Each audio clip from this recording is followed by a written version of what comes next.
Board of Health meeting to order for Tuesday, November 15th, 2022. As required by law, the town may audio or video record this meeting. Any person intending to either audio or video record this open session is required to inform the chair. Okay. All right. Public comment, and that's going to be not on the subjects that we're covering tonight per se, as far as litigation of it. So just any other comments? Yeah, hello, good evening. Patrick Otten, East Harwich. Why am I here tonight? I'm going to be asking the Board of Health to act in the interest of public health and give your input to MDAR when they are now reviewing Eversource's vegetation management plan. So, I live on the property that abuts the Eversource Row. I daily walk the row between Pleasant Bay and Muddy Creek. I've seen box turtles on that property, okay? Given our sandy soil, the permeable sandbar above which is our sole source aquifer for which we rely for our drinking water, I'm requesting that Eversource not be permitted to use pesticides, herbicides for vegetation management.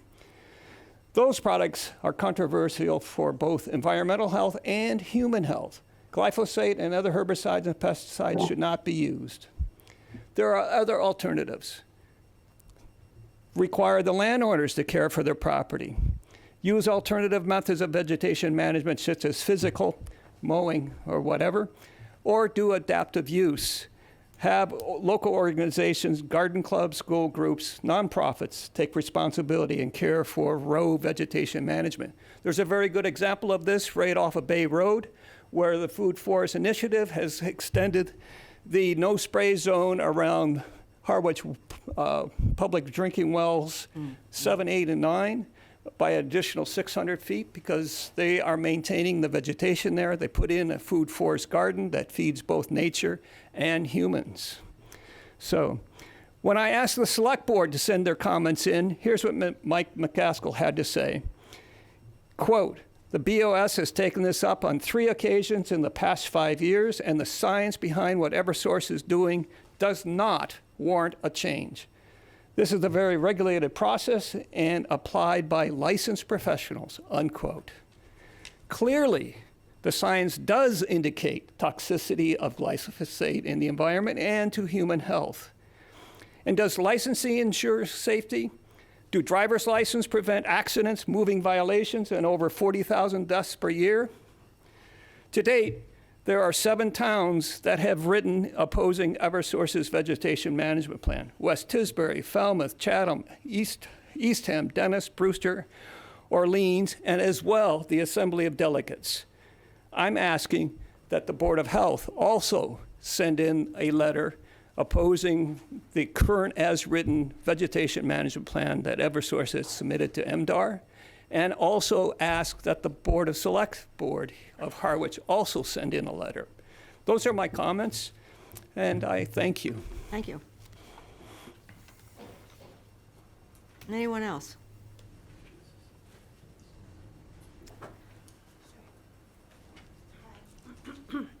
Excuse me. My name is Laura Kelly. I actually live in Northeastham. I'm here to talk on 2 different accounts for this evening, and one of them I just wanted to back what Patrick has said. MDAR, the Massachusetts Department of Agricultural Resources, has a comment period that is open right now for residents and boards to write to them. They're asking for our comments. This particular plan that Eversource has written lasts for 5 years. It's a vegetation management plan listing different methods to maintain our rights-of-way power lines. In those methods includes herbicides. Above an aquifer, on average 25 feet below us, it's in our greatest interest to write to MDAR a comment why we do not want herbicides used along our rights-of-way power lines for vegetation management. The deadline date has been extended to now December 23rd. Has the board received that information? If not, I'm glad to give that to you. The first deadline was November 7th, and now it has been extended to December 23rd. There are also hearings. We've already had one hearing. There'll be another hearing for the public to speak to MDR. The vegetation management plan is quite vague, doesn't list the herbicides, so we're not able to have any sort of discussions of what they're actually using on our land. So there are many reasons why we don't want this vegetation management plan to pass. This, again, lasts for 5 years. And what happens is this goes through and becomes approved by MDR. Eversource writes it. And then there's yearly operational plans. They last for 1 year. It's the yearly operational plan that lists the herbicides as well as the towns that will be maintained for vegetation overgrowth that year. So again, this is just a comment period where the state is looking for towns, people and boards to write to them about this vegetation management plan written by Eversource. Thank you for participating. It's our land.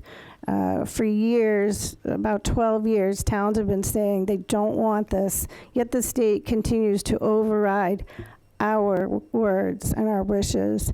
It's an opportunity to write scientific facts and help prove to them that we don't need plants maintained with toxins. Thank you very much. Thank you. Anyone else? All right, then I'm going to close the public comment for the board, the meeting minutes. Yeah, I got this all out of order. Has everybody looked at the minutes on the board? Yes. Have you seen anything that you would like to change? I have no comment in regards to the minutes for October 20th. Pam, anything? Nope, didn't find anything. Ron? I did find one. Okay, and it's a typo on the October 20th minutes on the second to last page, where it says Health Director O'Neill stated, and it went on and said, she went to remind, and it should be she wants to remind. It's minimal, but we want to get the, over here. It doesn't really change anything. Okay. Then we have the minutes from October 11th. Any comments on those? No. No? No? Ron? No? Okay, do I have a motion? I motion to accept the minutes from both October 20th and the joint meeting with the Board of Selectmen on October 11th as handed out in our packets. Wait a second. All in favor? Aye. Aye. All right. Who was the second on that? Sorry. Me. All right, moving on to section 4. I'm going to ask the board whether we can kind of move these around a little bit. What I would like to do is take B, 4B, which is the fertilizer, and discuss that next.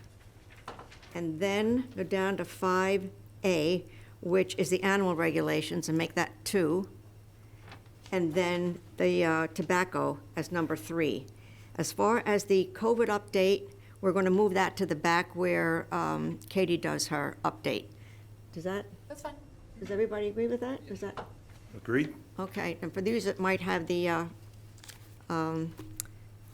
agenda in front of you, I hope you can follow along with this. All right, so the first thing we're going to do is the fertilizer. Now, what I am going to ask is, Ron, you're going to? Yep.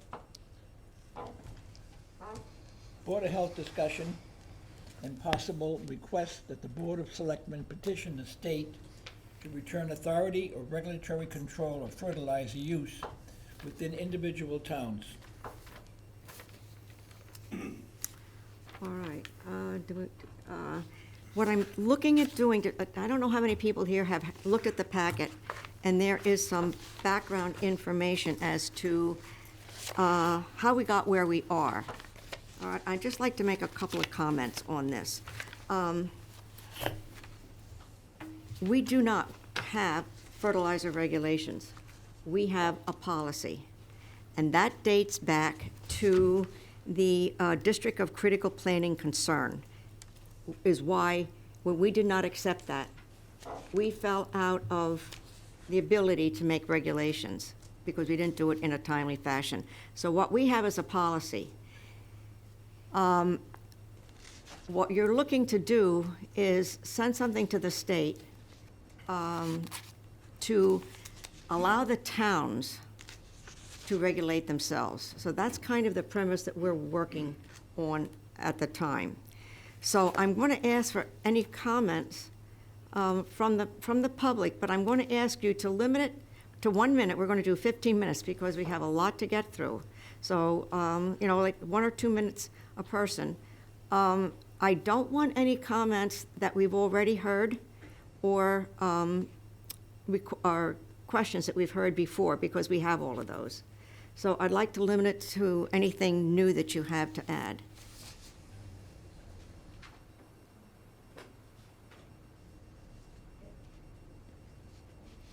Okay. Oh, just state your name, please.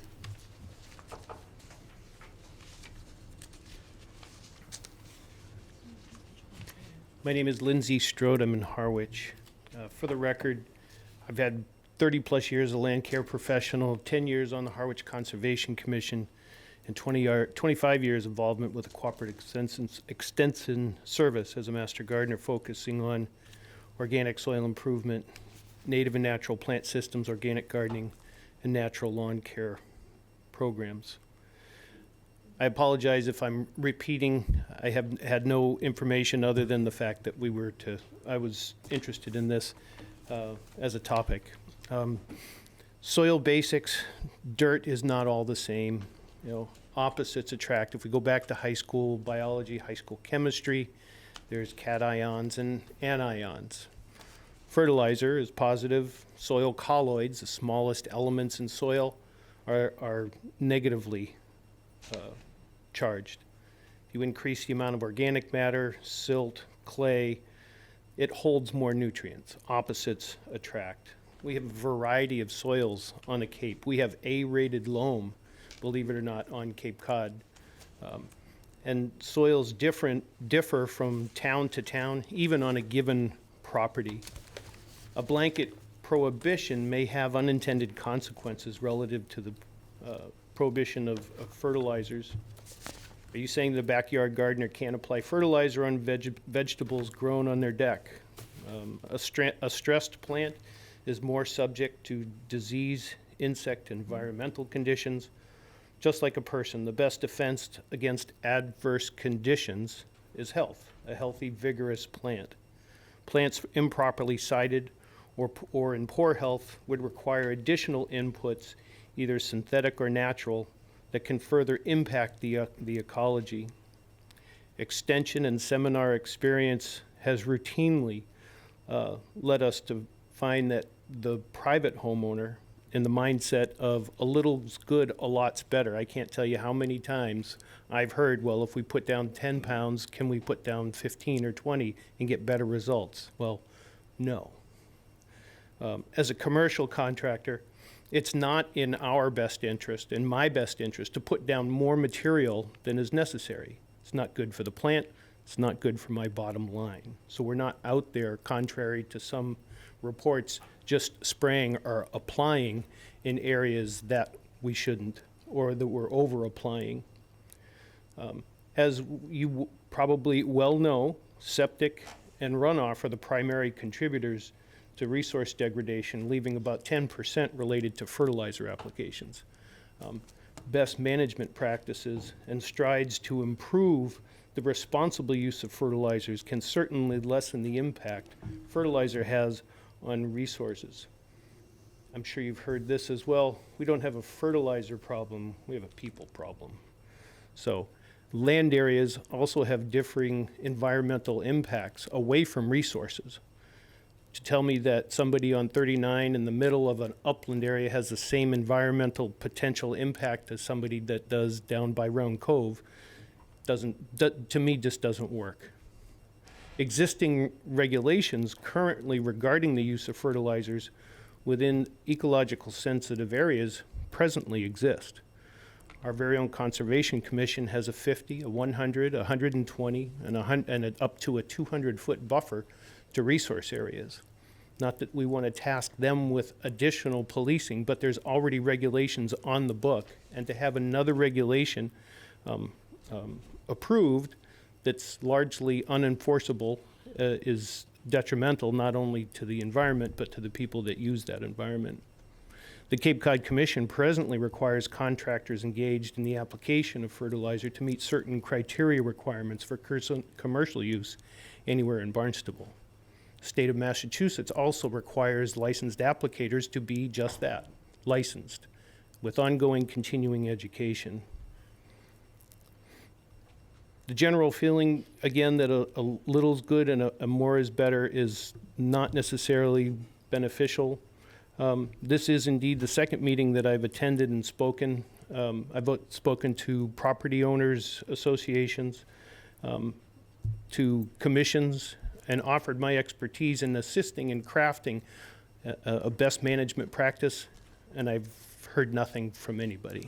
And I will offer that tonight as well. I am available to assist in sensible regulations as it relates to fertilizer use within the town of Harwich.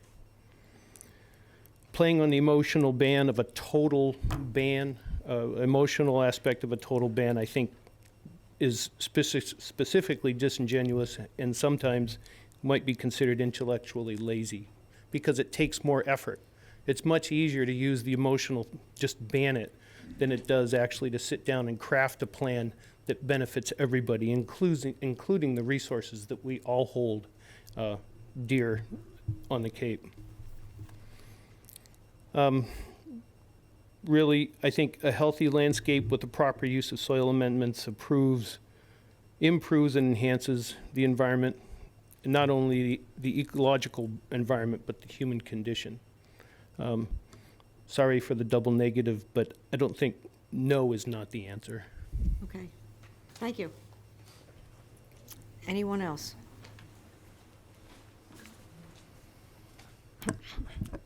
Hello, Laura Kelly from Northeastham. I wanted to just state that it's correct that you're here to ask for the state of Massachusetts permission for the town of Harwich to write strong words about fertilizer. Basically, yes. Correct. Okay. So that being said, the word banned is not where you're going. This is more about application use. Is that Just correct? go ahead with your comments, and then Okay. when the board, when you're finished or the town people are finished, then we'll comment. Okay, wonderful. Thank you.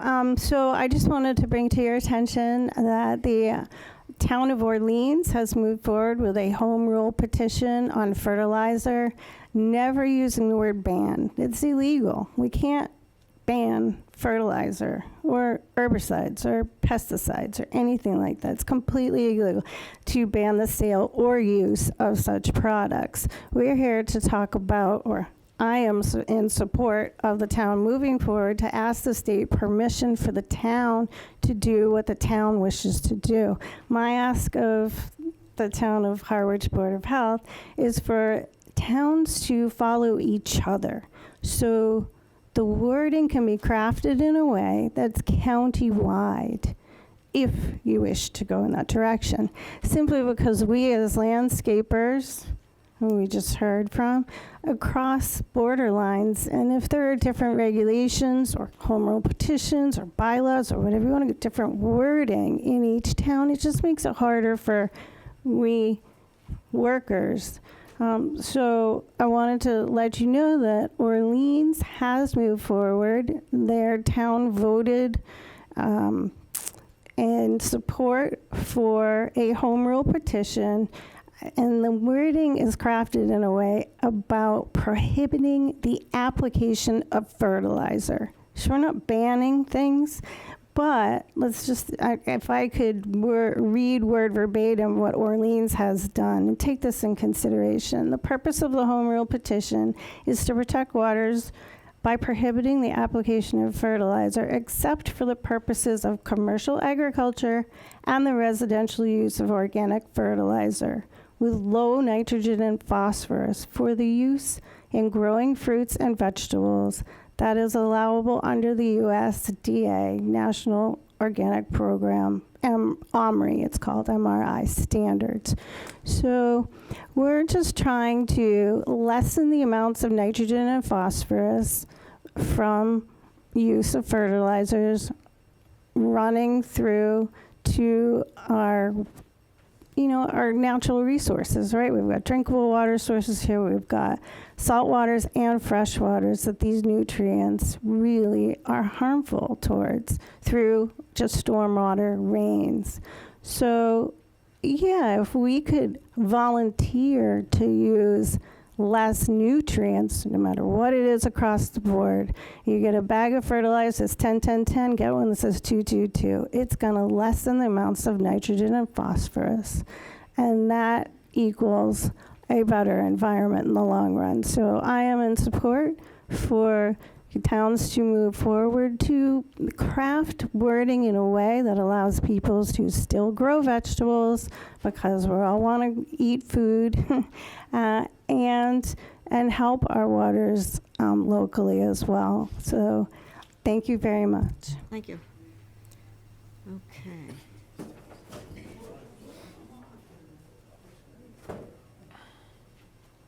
All right, we got to keep this brief. We've got a lot to cover tonight. Go ahead. Okay, again, Patrick Ott in East Harwich. I, too, am asking that the Board of Health support the effort to address the state legislature for local home rule on the control of fertilizers. Mm-hmm. Okay. Mm-hmm. We're currently doing sewering, which is a multi-billion-dollar task. We're not going to get into sewering. Yeah, right. But fertilizers cost nothing. Fertilizers are immediate. There's no time period waiting. So I'm asking that the Board of Health, for the interest of our health, move forward and follow through with the request towards the state legislature to give us our permission for home rule. Okay. Okay, thank you. Sean Fernandez, Town of Harwich Golf Course Superintendent. Okay. I've been in front of you guys before. We talked fertilizer numerous times. Just do me a favor and speak into that. Sure. Sean Fernandez, Superintendent, Golf Course. I've been in front of you before to talk fertilizers. I take care of 80 acres of turf for the Town of Harwich. I've been there for 24 years. Understand, no matter what we do, it has to come from a science-based performance. If we do not do it on a science-based performance, we will not achieve any of the goals that we're trying to achieve. Mm-hmm. Education is going to make the difference. The gentleman who spoke earlier was very keen on if people can understand how we want to do things, it will be easier. Just to ask people not to do it or ban it doesn't achieve the goal. People, we just went through this with water. We just had a huge issue with water. Everyone shut it off. There were people out watering. So understand. And you're not going to run around with and choose to, how I want to put it nicely, is ask people not to put down fertilizer, because it's going to happen. We have to educate. If we have to get on Channel 18 and have a conversation about fertilizer, about programs that we need. We at Cranberry Valley have been doing this since I got there 25 years ago. We've changed the programs at Cranberry Valley to an all-organic program. We try to be stewards of the environment.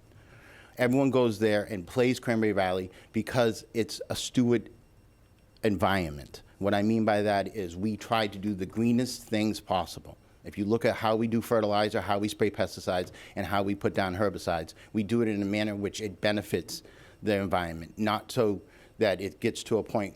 A perfect example is we wait for thresholds. We have thresholds in everything that we do, for as far as dollar spot, disease, everything. So we have to follow that. The state mandates that. We report that every year to the state. So to say that we're not doing, or that everyone should be following the same thing, every program is going to be different. But you have to at least listen, sit down, and come up with a program. We do soil tests every year to find out exactly what we have and what we need to change. If we don't do that, we'll have a lot of confusion, and that's where we're at. Okay, thank you. Sharon, that's something that we could do either way. Sean and I could partner up if the Board of Health did want to get education out there. Oh, yeah, which is could get what we were something out supposed to on be the doing channel anyway. too. So Yes. that's something we can Yes. certainly work on. And Well, good evening. we don't have to wait. That can, Yep, yeah. we can do that. Go ahead, sorry. Thank you. Good evening. My name is Bob Mann, and even though I'm from Sandwich, I've spent so much time working at Cranberry Valley Golf Course and the irrigation system, fertilizing, all that type of thing. I'm going to declare myself an honorary resident of Harwich, if that's all right with you folks. I'm here today with two hats on. I represent the National Association of Landscape Professionals.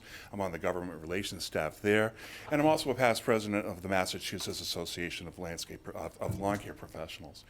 And your point that the town of Harwich did not opt in to Chapter 262 back in 2012 when that opportunity was present doesn't mean that the town is not under the scope of the regulations today. So even though there's no local regulations, the state, anyone applying fertilizer, whether it's professional or golf or what have you, still has to follow those regulations.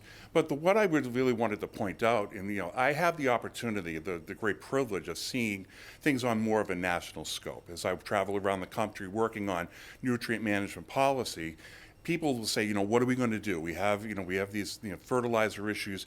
What are we going to do about them? But there are two states in the United States, at least that I'm aware of, that tied their regulations back to science. In other words, back to best management practices, the state of Florida and the state of Massachusetts. So in Massachusetts, you cannot apply fertilizer unless you are doing it in conjunction with best management practices that are published by UMass. So those folks are scientists, they're peer-reviewed work, and and the beauty of that is if the science changes, so do the recommendations, and so do our obligations under Chapter 262. So I could go on for hours about this. It's such an interesting topic, but thank you very much for your time. Thank you. Appreciate it. I'm going to take two more. Go ahead. How you doing? Mike Heffernan, resident of Harwich, also a lawn care professional for 45 years. I think it's important to understand, as a professional, the economic impact of having, all of the states in the state of all the towns in the state of Massachusetts having individual say as to what's applied is an economic hardship for farmers, garden centers, and everybody. It's a $1 billion industry. Upsetting that cart would be hard to do. The reason Massachusetts has fertilizer regulations is to just not make that so cumbersome from business. So from an economic standpoint, it's huge. From the scientific standpoint, when professionals apply fertilizer to turf, there's a nutrient. We know the nutrient limits of the turf. We know it's going to eat a certain amount of fertilizer that we apply. There's actually because grasses produce more organic matter than any other plant on the face of the earth. And that's why the natural grasslands were in fact the richest places on earth, more organic matter than all the rest. When you promote a healthy turf, you promote more organic matter in the soils, it ties up the fertilizers. The fertilizers don't leach. There's tons of fertilizer leachate studies done by UMass, Penn State, Cornell, all of these universities. They've already done the research. It's already there. It proves what's going on. So I think the need to do more research or have UMass draw up another plan that they just did in 2012, best management practices. Okay, Just we're going to have redundant. to, thank you. You know what? I'm going to have to cut this off because we've got a lot more. Well, I've been waiting, thank you. And I'll be very quick. Okay. My name is Robert Brayman. I live on Schooner Drive. Whatever you come up with should be across the board, residential, commercial, whatever. It shouldn't be that this group is penalized and that group isn't. That's all. Very simple. Okay, Thank you. thank you. I did say that I would, this gentleman here, and then we have to cut it. I'm Richard Irvin. I live at on Church Street in Harwich. We just went through a water ban. It was a total ban, and so like a good citizen, I didn't water anything.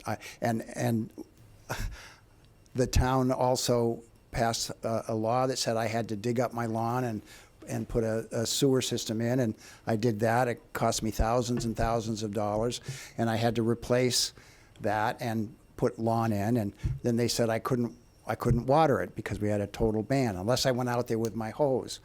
So I did that. I did it the way you said I had to do it. I was trying to be a good boy. I imagine how I felt when I went around town, and first of all, I read about the water ban. I will make this short. You know what, we need to keep this to I fertilizer. will make this short, I promise you. I read about the water ban, and I did what I was supposed to do. I saw that somewhere on the town website it said, if you see your neighbor watering, using sprinklers and all, We're not talking turn them in. We're not talking about watering. We need to be I'm talking about fertilizer. fairness, and I'm going to make this quick, I promise. Just give me a second. If you're going to pass a total ban, and some people have already said, alluded to this, I don't see how you're going to enforce that with, in the same way that the water regulations were not. I'm going to stop you. I'll tell you why. Is what we're looking at doing or talking about tonight is a petition to the state to allow us to regulate. At some point, if they allow us to do that, then we can talk about the regulations. Right now, we're not going to be changing anything for quite some time. We do have a policy of fertilizer regulation on our website that can be followed, and it follows the recommendations out of Massachusetts. So, for you to worry about the ban now, it is, at this point, very immature, because right now, we don't have that ability to regulate. We have to follow the state. All I'm saying is be careful what you ask for and what you wish for. And if you're going to do something, make sure that you can enforce it for all people and keep it the same for everyone, not just the few. That's all I ask. All right, thank you. All right, I'm going to close this public hearing. Now, before I open it up to the board, just so we know we're all on the same page, we don't have regulations in Harwich. Some of the other towns do. Were allowed regulations. We are not. We have a policy. The policy that we have is a recommendation for how to do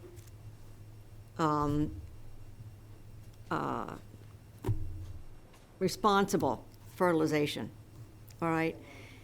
At this point, all we want to do is petition the state to allow us to regulate a home rule, let us regulate what we do here in the town. As far as having all the towns go together, that isn't something that we can address. Unless something came through the Cape Cod Commission, that it was all-encompassing. As it is, each town is going to do their own thing. So I just want that for you to realize that we're not really talking about regulations right now at this point. All this is for us to petition the Board of Selectmen, maybe also the Board of Health, to petition the state to allow us to regulate fertilizer. Then when it gets to that point, then we can have a further discussion on maybe what some of those regulations should be. As far as the scientific, all right, there was some scientific information, studies done, and they were back in 2013? They're done constantly. If you look at the scientific journals, they're but I'm talking about ones that they did right here on the Cape. Well, there was a Cape Cod study done in the 70s and 80s that studied all the golf courses, the Cape Cod study. Now, I'm talking about Cape Cod Commission, on 2014. 2014. All right, so they didn't find any issues, all right? So whether or not we would ask for a total ban, or whether it's something in between, is somewhere in the future. It's not right now. It's duplication. Katie, do you have any comments on? No, really, this was just to see if the board wanted to petition the selectmen to Yeah. petition the state. Yes, and that's all this is at this particular time. So the comments are closed because we're going to have to get moving on to the next one. So Well, the question is, how could you regulate it better than the state who has all the science? And why?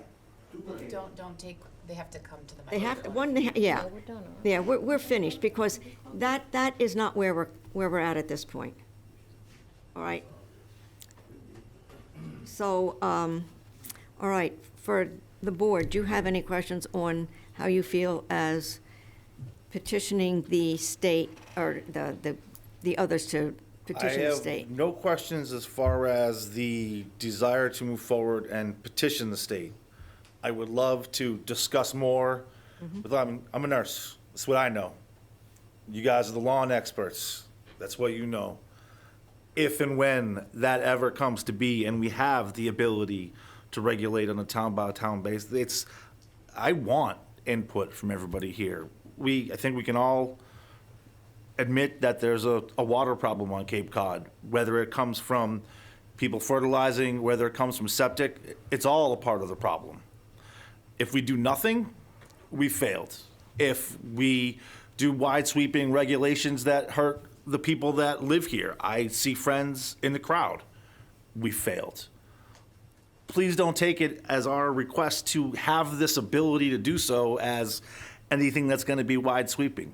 I do agree with the gentleman in the back. I know I made a comment last week. If it's going to be private, I want it to be commercial as well. But that is if the time comes when we step forward and take those steps to have regulations, I would certainly hope that you all come back and have those discussions.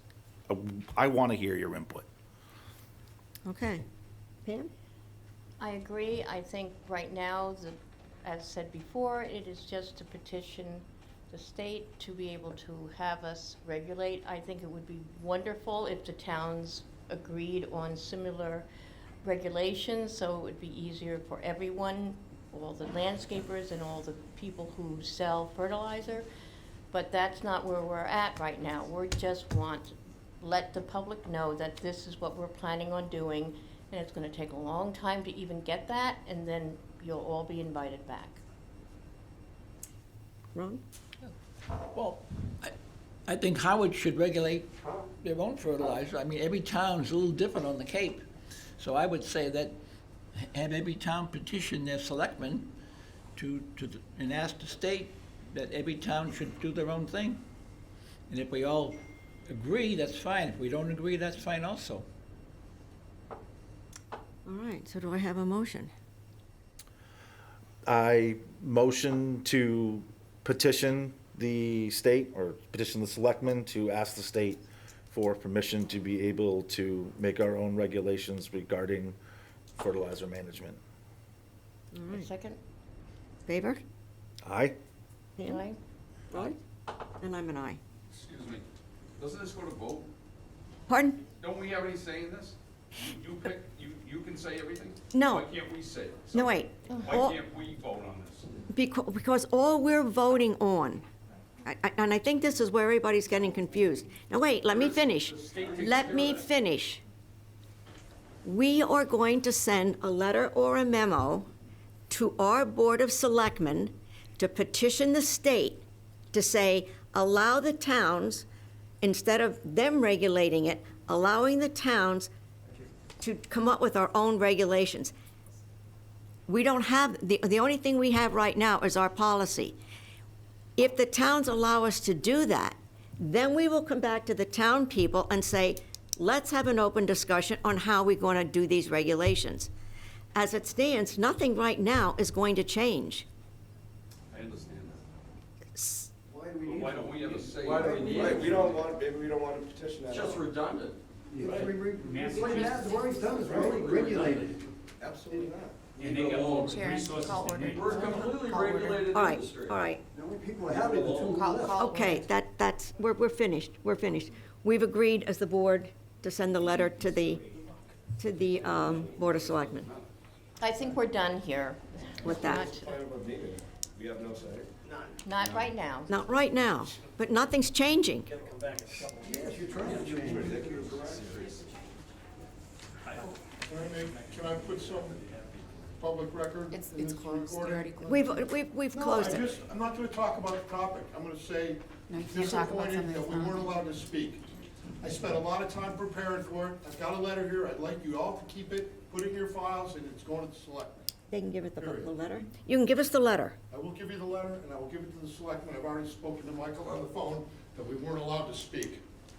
Someone from Eastham gets to speak twice, and Harwich residents can't.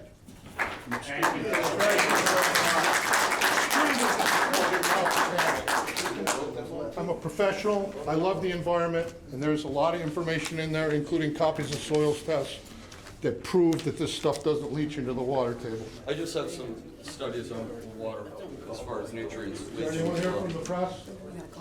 This is Watchkey. This guy's one of the leaders in the industry. All right, that's it. All right, we're moving on. Ron, do you want to bring up the animal? The next one is the animal regs.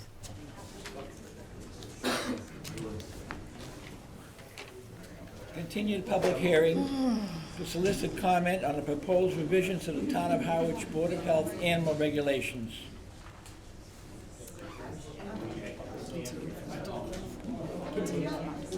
Continue from October 20th, 2022. Okay.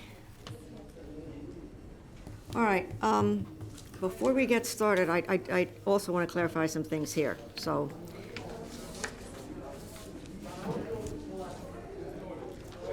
Can we move that?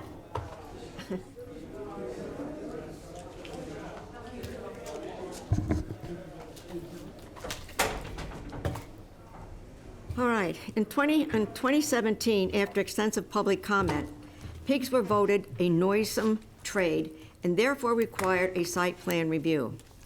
The alternative at that time was to outright ban pigs in town, which the board chose not to do. In voting as such, regulations were needed to be put in place. The Board of Health has been working on regulations for many months. Pigs or swine are a carrier of zoonotic diseases. While some pigs may be household pets, living inside does not remove the potential for danger of disease. At no point has the Board of Health ever stated that pet pigs will be removed. Just because one or two individuals in the community are responsible pet owners does not mean that all pet pig owners are responsible. This board is charged with maintaining public health, and that is what these reasonable regulations are designed to do. With regards to the term piggery, the literal definition, according to Merriam-Webster's dictionary, is a place where swine are kept, quoted. That definition is consistent with the definition in the Board of Health regulations. Additionally, the existing town zoning bylaws, which is not created by the Board of Health, already states non-commercial raising and keeping of not more than 2 pigs. Pigs and/or swine shall be kept in an enclosure approved by the Board of Health. Said enclosure shall not be less than 50 feet from any boundary line or building used for human habitation in any residential zone. And in no case shall the keeping and raising of pigs and/or swine be permitted on any lot containing less than 40,000 square feet. Due to this agenda, the length of timing, we're going to limit comments again to 15 minutes, or we're not going to get through this. But I would like to make another comment. It's just kind of a statement. We can't base our public health issues on emotion. We have to base it on scientific fact. And I know there's a lot of emotion going around here. So let's, at this point, keep it to fact. All right? And with that, I'll open it to the public for some comments. Again, I don't want anything that's been already brought to our attention, because we've got it all. Go ahead. Renee Cole, I live in Harwich. This is Jo Amaral. She's my easel for the night. Back in July of 2016, I volunteered with the Animal Rescue League at the Westport Farm animal cruelty case. It is where my 2 6-year-old rescue pigs are from. I have been a certified veterinary technician for over 25 years, and I have never and hope to never see anything like that again. It was horrible. So I understand and agree with the need for the regulations and permitting of commercial piggeries, but I'm going to be an advocate for my indoor pet pigs because I'm the only voice that Melvin, Weebits, and Fern have. I went back and watched the Board of Health meeting from November 8th, 2021, where the board was discussing the fee structure for piggery applications. Residential pet pig permits were brought up during that meeting. So the subject of pet pigs was considered at some point in the earlier discussions about piggeries. Westport's regulations and permits were brought up as well, and their definition of companion animal is an animal or animals that are primarily kept indoors in a residential dwelling for non-commercial purposes, including but not limited to dogs, cats, ferrets, fish, domesticated and exotic birds, guinea pigs, hamsters, mice, and other similar animals not used for human consumption. Also during the November 8th, 2021 meeting, it was brought up that an individual in town wants to start a commercial piggery, so that is why the board was moving forward on this. Another comment was made by the board during the same meeting that was, let's keep it simple. So I'm assuming that is why the definition of swine currently includes all pigs instead of splitting out a definition for residential pigs. The Massachusetts Association of Health Board has a minimum standards for the keeping of animals template with a definition of household pets as animals that are primarily kept indoors for non-agricultural purposes, including but not limited to dogs, cats, ferrets, pot-bellied pigs, fish, domesticated or exotic birds, guinea pigs, hamsters, and mice. It seems like this is a template several towns around the state of Massachusetts follows. After I spoke at the public meeting on Thursday, October 20th, 2022, board member Kevin DuPont commented that he didn't understand what the big deal was being called a piggery, and I want to try to answer that tonight, and I'll do it quickly. Pictures. Inside a piggery versus a residential pig inside my home. An outdoor piggery versus my residential pigs just hanging out outside in the grass.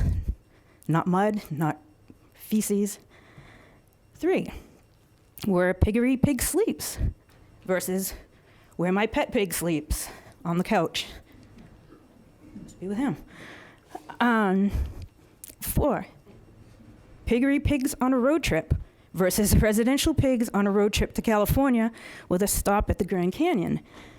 Carrie Sexton, the Animal Disease Traceability Coordinator at the Massachusetts Department of Agricultural Resources, which was brought up here tonight, assisted me in getting all the proper permits for each state. We overnighted and offloaded Melvin.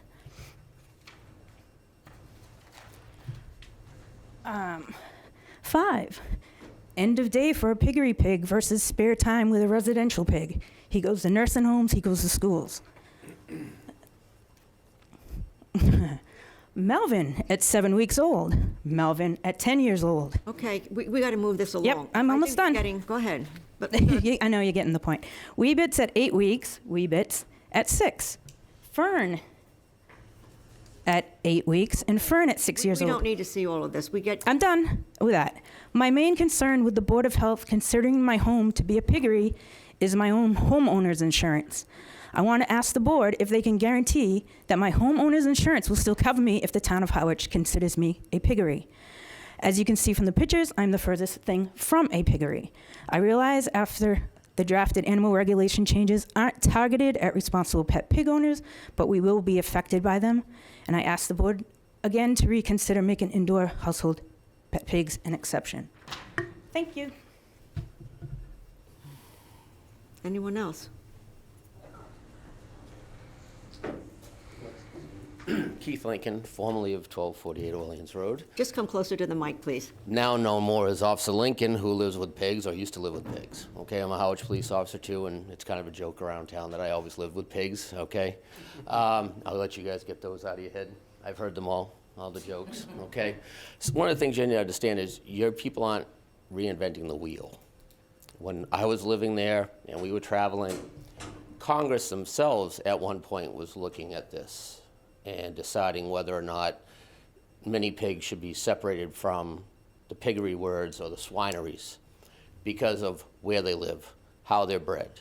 You can go and just do a simple search now. The state of Virginia has looked at it and determined that pot-bellied pigs, as the cover word, are no longer considered farm pigs. And I ask you, what's your experience?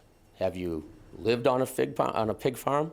Have you visited these homes and actually walked in the door? And I'm sure these homeowners that own these pigs will be more than happy to let you in and show you what it's like to live with one, okay? I've done both. I grew up on a farm. I've had swine, cattle, turkeys, chickens when I was a kid, growing up on my grandfather's farm. Completely different, okay? These pigs have been bred to have personality, okay? Their size. It's a completely different animal. I would not put a 700-pound feeder pig in my truck and drive him to Disney World. Melvin has been there 3 times. See the difference? Okay?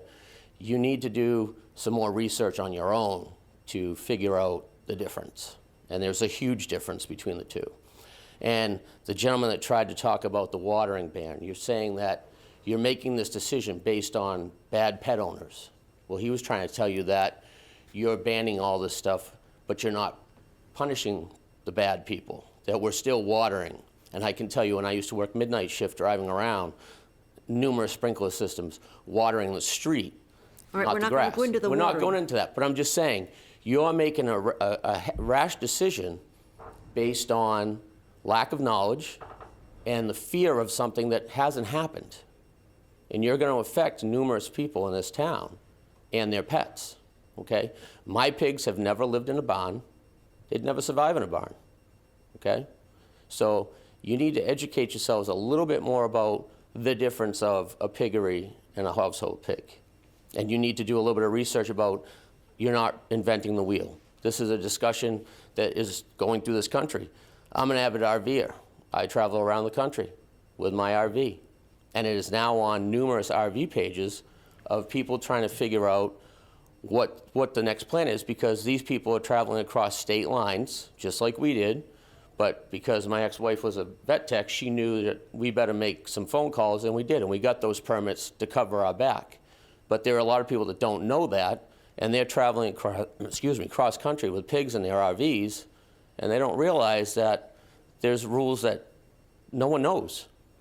And you're trying to make a decision that's bigger than you right now because it's a national thing. Okay, I think you got your point across. Okay. So my point is, slow your roll on you making your decision, educate yourself some more, and take some time, okay? All right, thank you. Hey, you're talking down to us a little I'm bit. not first of talking all. down. I do Wait, feel wait. you are. No, I'm just, But we've also been discussing this for months on end. No decision has been rash. no, First time you saw this, lovely, I applaud you for the way you take care of your pigs. The pictures look great. I'd love to bring my daughter by sometime. I'm sure she'd love it. Okay, all right. Thank Applaud. you. but it's just a generalization of a pig's a pig. It's not anymore. All right. It's not. It's like Right. saying that a wolf is a dog I and a said dog it's is a a- wolf. all They're right. separate things. You've already So that's what I'm said it. saying. Just educate yourself a little bit more on, All and right. again, meet these people. I said that's enough. Okay? All right? I'm not talking down to you. I'm asking you to educate yourselves a I'm- little bit further. All right. Anybody else? I'm glad it's not November 25th. I'd be in a lot of trouble. That's my birthday. I'm here on behalf of Ms. Cole and Mr. Lincoln. Briefly, very briefly, I've reviewed your regulations. I've reviewed other municipalities within Massachusetts. One was cited November 8th of last year. I would suggest to the board, and that would be my legal opinion, that there be a carve-out for pet pigs. You have definitions, and certainly the words and phrases books in the law library in Barnstable covers piggery and household pet. And I would happily provide the board a sample that I would draft for your consideration as you're going through the process of perhaps adopting these regulations. I'm more than willing to do that if that helps clarify the distinction between a piggery, a swine farm, and a household pet. And by all means, I'm not charging anybody for this, so please use my legal services for free. It's up to you, Thank you. up to the board. Thank you. Thank you. All right, I'm going to close the public hearing. Was there anyone? No one had their hand raised up. Couldn't hear what she said. Oh, someone just came up online, I think. Oh. Oh, all right, I'm sorry, I forgot about we have onlines. Can I, sorry, my camera's not working, but this is Emma Bankman, and I know you don't want to hear comments. You know, I think everything that Renee and Keith said is absolutely true. So I'm just trying to figure out what's the zoonotic disease that you feel is going to be a health concern for the town, because I feel at certain points in the past meetings, the issue about chickens, it was kind of always pushed under the rug, like, oh, we don't want to deal with that because there's a lot of chicken owners. We don't want to upset the chicken owners. And if even Officer Harrington said in, you know, the work sessions that you had over the summer, she was saying that she wanted to notify people about the avian flu, and you know, the CDC keeps putting out bulletins. Let's keep this to about- piggeries. Let's keep this to piggeries. Well, I understand what you're saying, but the whole point is that because you're saying we have to regulate all pigs because of the health issue, I feel like when you look at things that are a health issue, that's a much bigger one, but we're leaving them out. All we're asking for is to exclude household pets as pigs, because if you don't, I know your intention is not to get us, you know, out of town, but the whole point is that if you don't exclude them, we have to leave, or we have to get rid of our pigs. There's really no other option, because our home, the dwelling, is now a piggery, and that is such an offensive trade. You know, I mean, you go by Merriam-Webster dictionary, but we have something in Massachusetts law. You know, Mass General Laws, Chapter 111, Section 143 says, no trade or employment which may result in a nuisance or be harmful to the inhabitants, injurious to their estates, dangerous to the public health, or may be attended by noisome and injurious odors shall be established in a city or town, except in such a location as may be assigned by the Board of Health, thereof after a public hearing has been held thereon. And it says piggeries are in that definition. So therefore, even though you're saying residential or commercial, Renee and I are involved in a trade or operation. So we would have to take out separate homeowners insurance. And that's a big deal, because nobody is going to insure that dwelling as a piggery. So, I mean, yes, you could come back and say, well, you don't need to have insurance on your house. Okay, but Renee's in the home that she's in because Keith wanted to make sure that those pigs are going to be safe. What often happens is that when two people get divorced, the pigs end up in the shelters, and it's sad to see. And you say, don't put emotion into this. It's very difficult to not have emotion, because when you think about you're losing your pets, and that's basically what's going to happen. And you know, I don't mean to bore you guys or talk, but I just feel like this is a big deal. So you know, I have a lot of other things to say, but I won't even go there. All right, thank you. Yep. Is there anyone else online?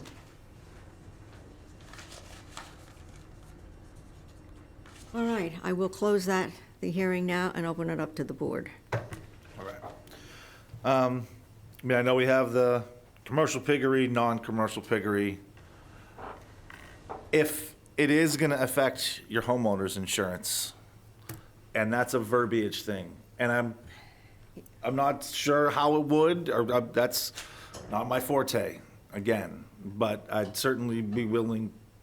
We do have legal here too, if we do have Okay. any questions. Okay, so we could ask that, is this the definition as being defined as a non-commercial piggery? The fact that pets would be considered, would make the house officially by definition a piggery, would that affect their homeowner's A insurance? non-commercial piggery. Through you, Madam Chair, my name is Jeff Blake. I'm here from KP Law, your town council. I'm sorry, I can't, that's a insurance question that I Okay. can't answer. I would hope if the folks are coming in making those kind of statements, that they would have reached out to their homeowner's insurance. I'm not sure that it would. A non-commercial piggery requiring a permit, kennels. If you have more than 3 dogs, if you have 4 dogs, you're required to get a kennel permit in the Commonwealth of Massachusetts. That doesn't mean that you've got, cages for that we keep your dogs, and that means you got more than 3 dogs, and a lot of people have more than 3 dogs. So, I've never been told that because I have a kennel permit, I suddenly now have to, I can't get homeowner's insurance, or I pay more for homeowner's insurance. I don't know the answer to that question, but the way this is defined is it's not a commercial piggery, it's simply the number of pigs so that we can, in fact, require permits, and we require permits so that we can prevent against, well, first of all, we want to know where these animals are, whether they have zoonotic diseases, which I don't know that dogs have the same ability to transmit infections. But the fact of the matter is that the number and the determination is so that we can say where the permit's required. If it's a dog, it's called a kennel. If it's a pig, it's called and it's your pet, it's a non-commercial piggery. Can I just say one thing? I have 3 pigs, so the definition of non-commercial is 2 or less. I have 3. So I know, what we're doing Yep, right now. and we did, well, we told you last month, nobody's gonna take any of your pigs No. away. We would make an exception for that. And- There's nobody who wants to take any of your pets away. And there's also a variance Right. provision in That's- there. And that's why that's in there, for a situation like yours. Because, let's face it, I know the gentleman testified that there are a lot of people out there that have these pet pigs. And I can remember 10 or 15, 20 years ago, the pot-bellied pig was a very popular pet. I don't know that it's so much, but most of the time they're not. Most of the time, people have 5 or 7 pigs, and they raise them and slaughter them. Or, so that's why, this is in there, and a determination of 2, it doesn't require a permit, because at some point, what we end up having is, if we don't put some type of number in there, or what we end up having is, we end up having a situation where somebody walks in and yeah, those are my 19 pet pigs. You laugh, but having come from my position where I've defended and had to prosecute these things, this is what happens. So I'm sure you can come in and the woman up there, the lady up there, and I'm pointing to the screen, and shows that your pigs live inside on a couch. You're going to be able to meet every criteria. They're going to be well housed. They're going to be fed, watered. I'm sure your manure plan is better than any farm plan there could be out there. So, that's why we put that safety valve in there. Would you entertain me seeing Can I just speak? Can I speak to that? They're online. Okay, so were you saying that you were working on a lot of cases? Because I think this would be a case of first impression when it comes to pigs. There has been one Massachusetts case that dealt with a goat, and it all had to do with whether it was a household pet or not. And in that case, it wasn't. But Renee and I don't have pigs for any other purpose other than companionship. So they are clearly household pigs. And when the statutes are ambiguous or don't include that, they have to go by the definition that one interprets it to mean. So there's no question that the pigs are household pets. That's why in zoning cases and HOA cases, this gets litigated a lot. And you know, when you spoke about the daycares or about the kennel, you're absolutely right. If you have 4 dogs, it's a kennel. But the problem here is it doesn't matter if you're saying residential or commercial, because Massachusetts law is saying a piggery is basically as offensive and noisome and noxious trade that you can have. It's like the worst of the worst. I think that's our problem with it. And we don't understand why you're trying.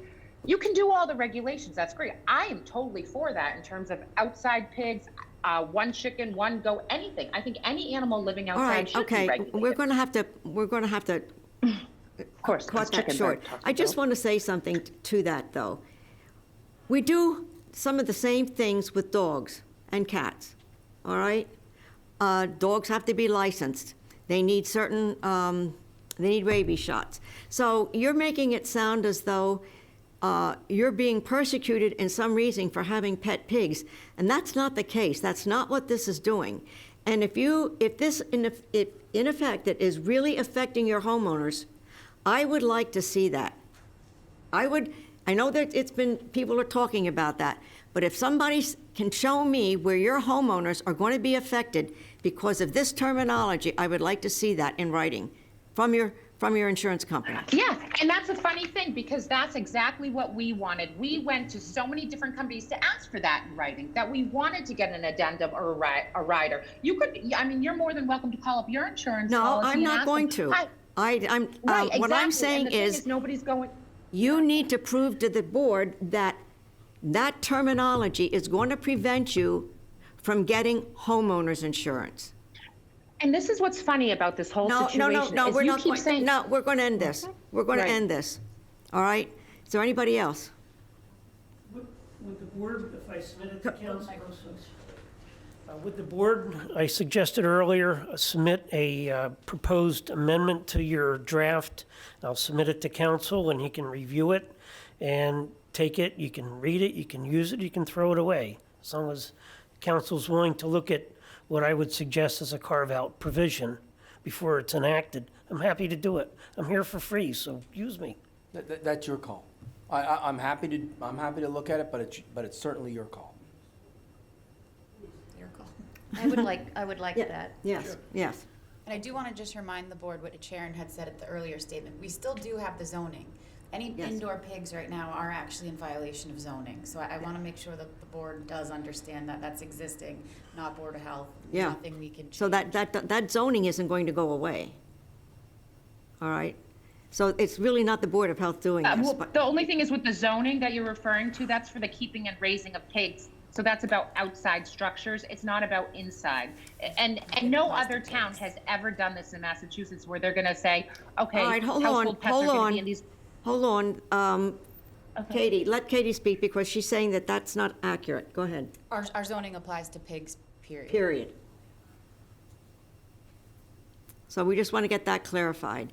Somebody, Would you mind reading it? Because it does say keeping and raising. That's the only one that I see in the zoning that talks It about says keeping, right? pigs. It says Council. the non-commercial raising and keeping of not more than 2 pigs, period. Pigs and/or swine shall be kept in an enclosure approved by the Board of Health, period.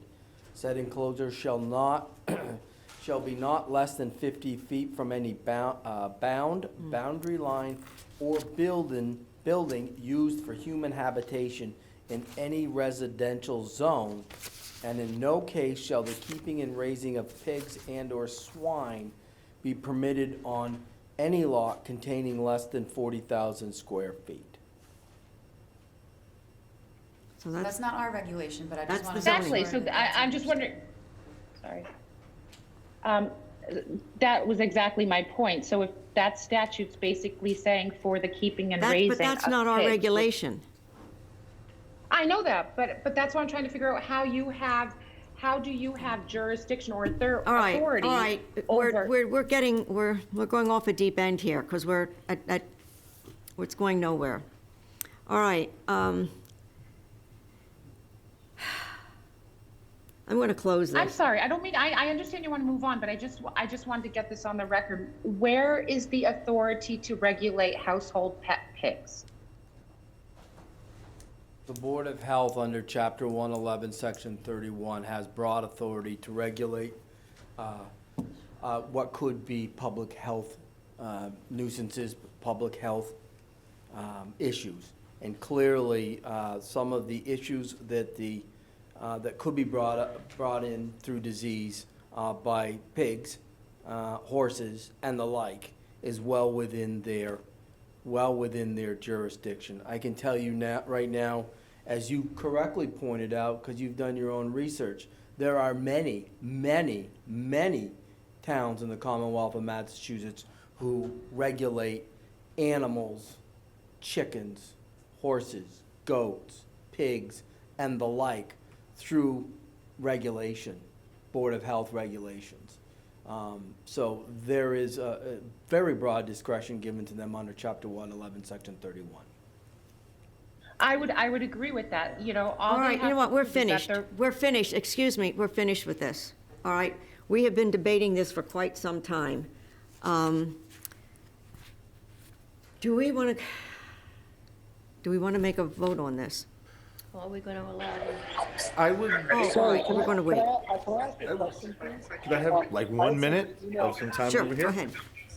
Can I, simple yes or no question to those people that have been speaking up. Is the issue with this, with the term piggery? Yes or no?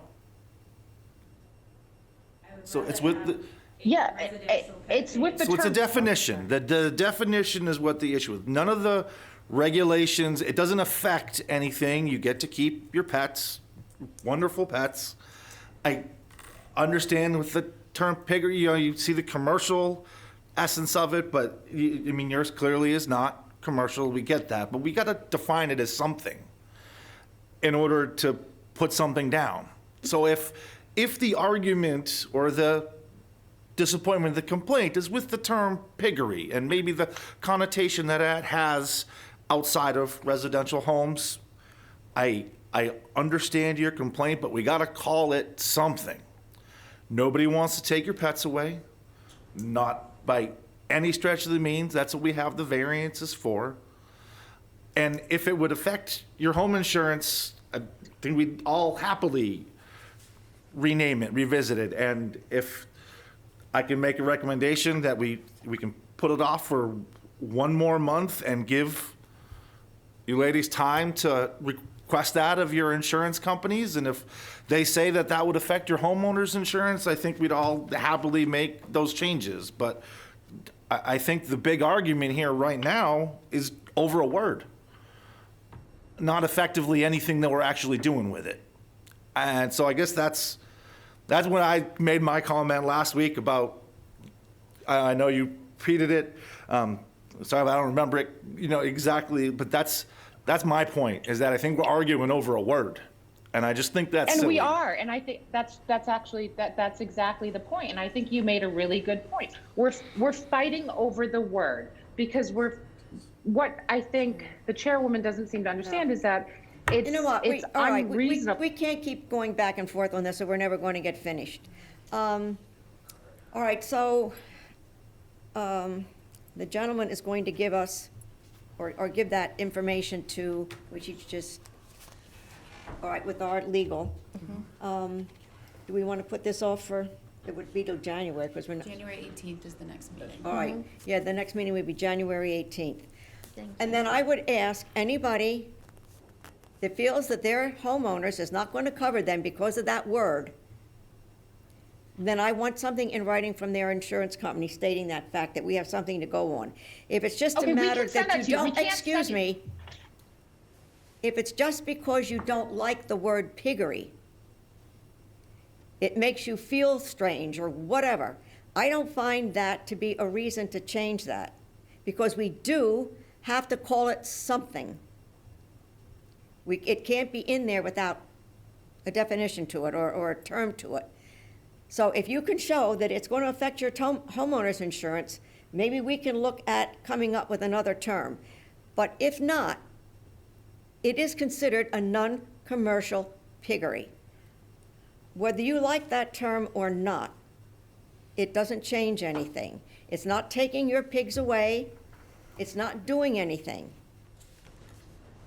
So if it does affect your insurance, then you see to it that Katie gets a copy of that from your insurance company stating that you cannot have homeowners insurance if you're considered a piggery. Do you have one more person online that Can would I like to talk? Oh, there's another person online. Belinda is the person. Who is it? Belinda? Belinda?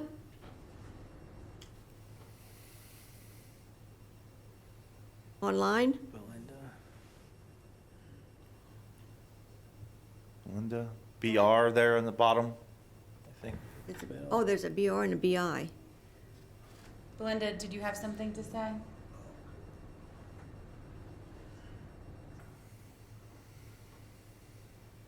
Okay, all right, all right. Let me try again. Can you hear me this time? Oh, Yes. yes. Sorry about that. I had the wrong microphone activated. I spoke at last month's meeting briefly and appreciated that the board was willing to take language back to legal regarding this issue. It looked like there were no changes made at that time, and I understand that.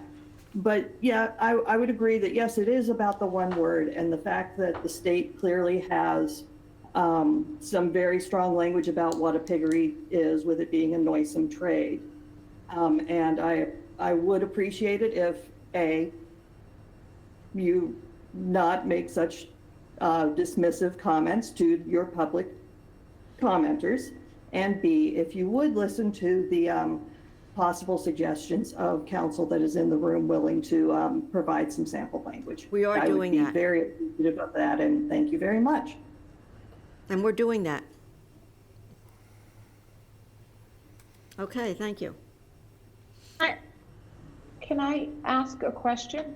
Because I mean, I understand. State your name, please. We'll get you my name's Emma Bankman, and we will get you the insurance stuff because we've already gotten all those letters. But one other question I have for you is, now that we're going to be a piggery, I know that a lot of places on the Cape say you can't operate such offensive trades as piggery within a certain, in a buffer zone or anything like that. I'm just wondering, are you the final decider on variances, or does this, if you're in a buffer zone or if you're in a zone 2, does this go to other departments?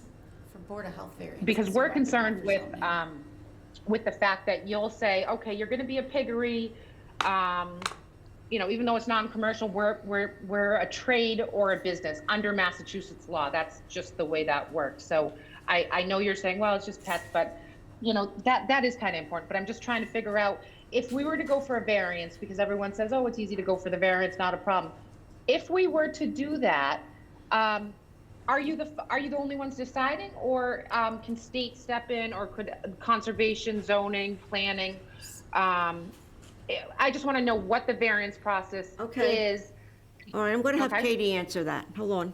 So it would be a two-step process. You'd need a ZBA variance, which I can't speak to their process. In terms of our variance, if you were,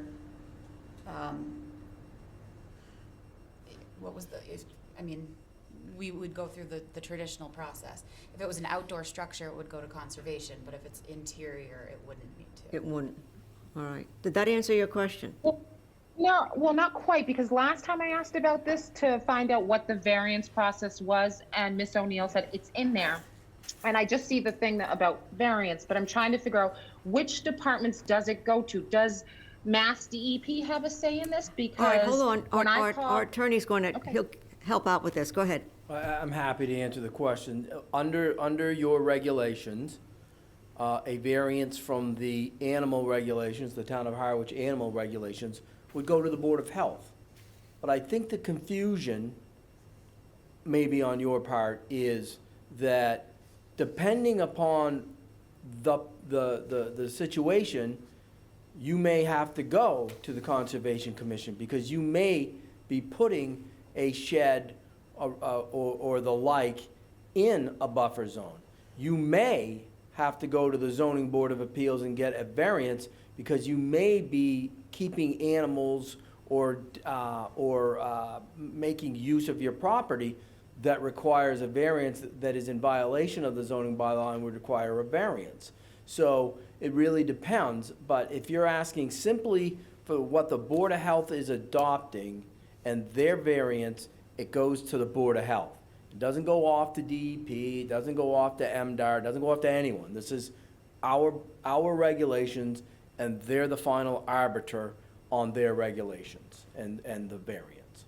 Because on the variance process, on the Board of, or on the Health Department's website, it says, here's the variance form, and it has all the departments that have to sign off. And I spoke with Officer Harrington, and she had told me that with kennel licenses, you know, there have been a few that have been denied, and they go through those different steps. But what the attorney just said was, you know, there's a process, but he's basically saying that they can't guarantee that no one else is, you know, going to reject us. And I feel like this zoning, you know, what they're doing basically is after the fact. You know, he's saying, well, if you put a structure on your property or do this, but the way the zoning laws work is that they don't apply to structures which are lawfully in existence already. Our house is already a lawfully existing structure. So I guess my question is, where does it get the authority to now regulate the use of my house? I don't know what question you're asking. Boards of Health, under 48 Section 6, no zoning bylaw is applicable to a use or structure in existence prior to the adoption of the zoning bylaw that makes that unlawful. Pre-existing non-conforming use. You don't have that, and that's what we call commonly grandfathering. You don't have that same situation in a Board of Health regulation. Board of Health regulations, general bylaws of a town are not grandfathered. So you would have to come into compliance with the Board of Health regulation. Whether or not you have to come into compliance with the zoning, the zoning bylaw is a question that's not for this day. You'd have to make an argument that you're a pre-existing non-conforming use and that you can keep the use, notwithstanding the fact that it's now a violation of the zoning bylaw. But for purposes of the variance for the animal regulations, you go to the Board of Health, and the Board of Health makes the call. I get that, but I think the whole problem is that in these regulations, You know what, and this is why we're. How about if you? They say they don't apply. They don't apply to wait a any other minute, animal wait a except minute, the wait a pig. minute. We're going back and forth on this. If you have some questions about the variance for yourself, why don't you call Katie at the Department of Health, and you can discuss it with her, and you can come up with a possible solution. But litigating that now, here, we can't do anything. And I still can't answer her zoning question. She has Yeah, to you go to can't, zoning. she can't answer zoning questions. It has to, like I said, you need to discuss that with Katie, what your concerns are, and then she can direct you if you need to go to zoning or handle the. Okay, I get that. I know the process because I've already called the town, but that's not the issue. Right here, it says any pre-existing structure. All right, You you know- answered the question. You don't know. You answered the question. You said you don't know what's going to happen to our pigs, basically. But my last question for you is that your attorney just said that we're not dealing with grandfathering any structures in. That's not true because right underneath your chart, it says any pre-existing structure You're located right. within the setbacks. You're right, you're right. Yep, Okay. you're right. Okay. But my point was that you are not grandfathered from the regulations themselves. You're right, there is a small carve-out in the distance requirements. So, you are right. So that, no, I'm just trying to figure out why is it pigs? Why are we picking All on right, you know what? pigs? We're finished. We're finished. We're finished. We got to move on. We have other things to handle here. The gentleman is going to provide our legal with that information, and we'll put this off till January to make any final decisions on this. I'll have it before Christmas. Happy Thanksgiving. So you do need a vote. It is January 18th, no earlier than 6:30 All right. p.m.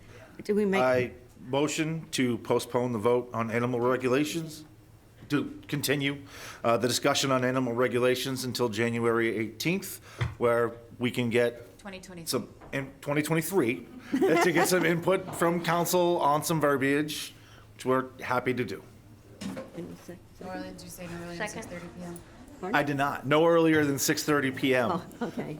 on January 18th, 2023. Okay. All right, Thank Pam you to the second. board members All in for favor? being reasonable. We Aye. appreciate it. Pam? Aye. Ron, aye. Aye, and I'm an aye. Thank you. Okay. Oh, that was landscape, this fertilizer. All right, wow, okay.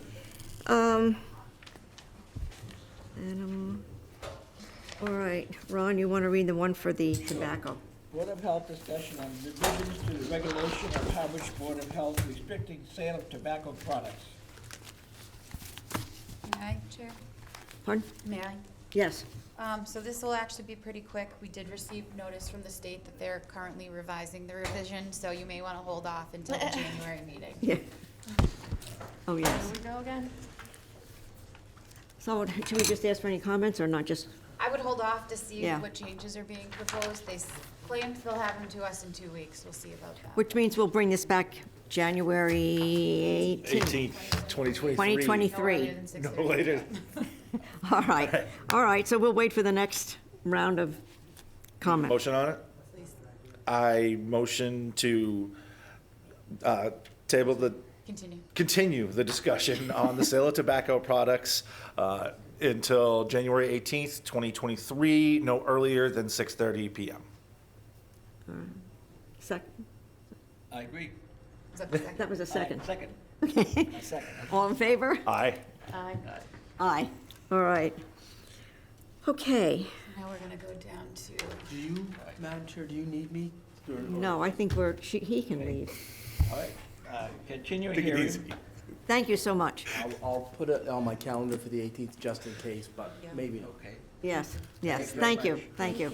Continue hearing 126 Route 28, Chase Escape Cape Cod LLC, for the applicant to provide the Board of Health with sufficient evidence that a contract has been executed for a septic upgrade, to have further discussion on possible extension of time for septic upgrade of up to 45 days or longer. Continued from October 20th, 2022. so I actually touched base with the owner's attorney today, and they had not received an update from Chase Escape. They weren't sure if anyone was going to be here this evening, but they did request that if no one was here this evening, if we could continue it to the January 18th meeting, and then they would have information by Is then. there anybody Unless there's online? someone online. Is anyone online for 126 Route 28? Is there no December meeting? Hmm? Is there no December? No. meeting? Okay. Anyone online for 126 Route 28? No.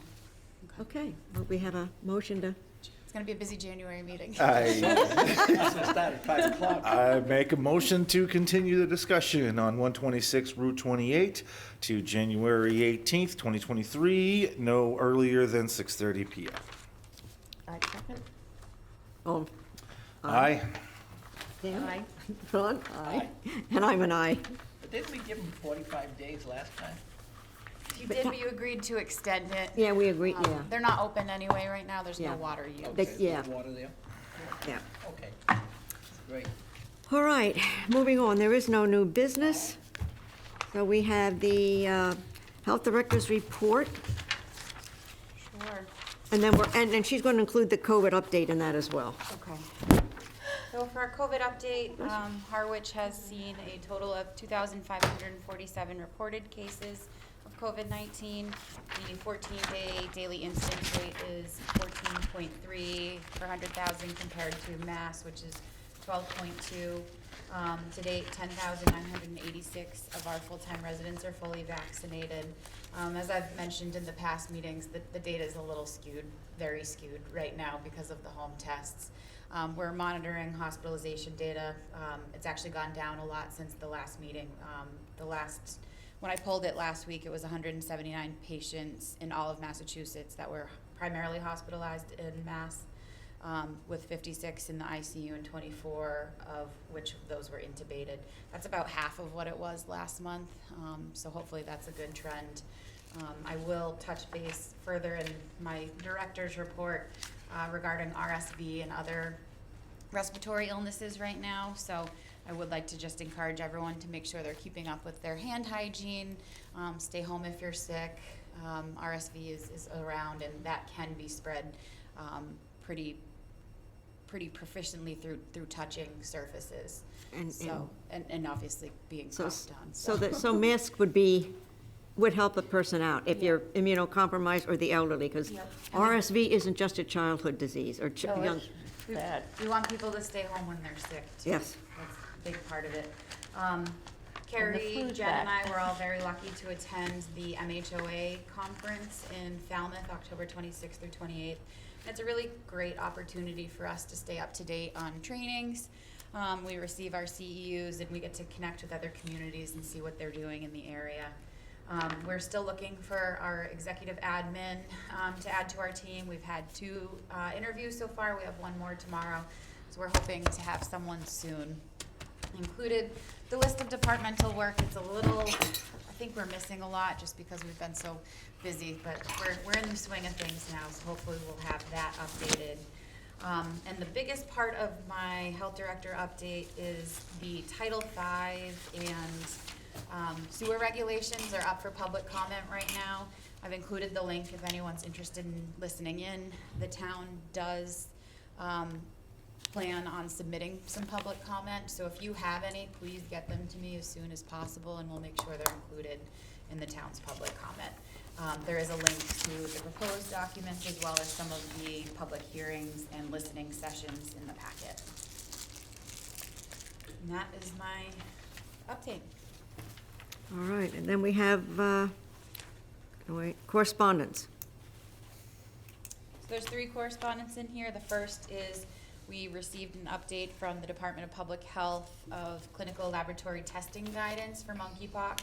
If the board is interested in some of the amendments that they've made, I've also included a Mass Department of Public Health message regarding preventing illness and staying healthy this season, which touches flu, COVID, and RSV, as well as a message from the Department of Massachusetts, Department of Elementary and Secondary Education regarding transition services and support. So there's a little flyer in there. We do have it up if anyone's in need of the services. Is this going to be on the website, or is it, you said, or is it? I believe it is. It is already. If it's not, then we'll make sure it's there, but I believe it's All right. already up. Okay.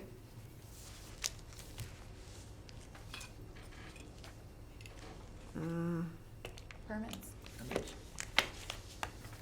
So did we cover all 3 of these? We did. We did, okay.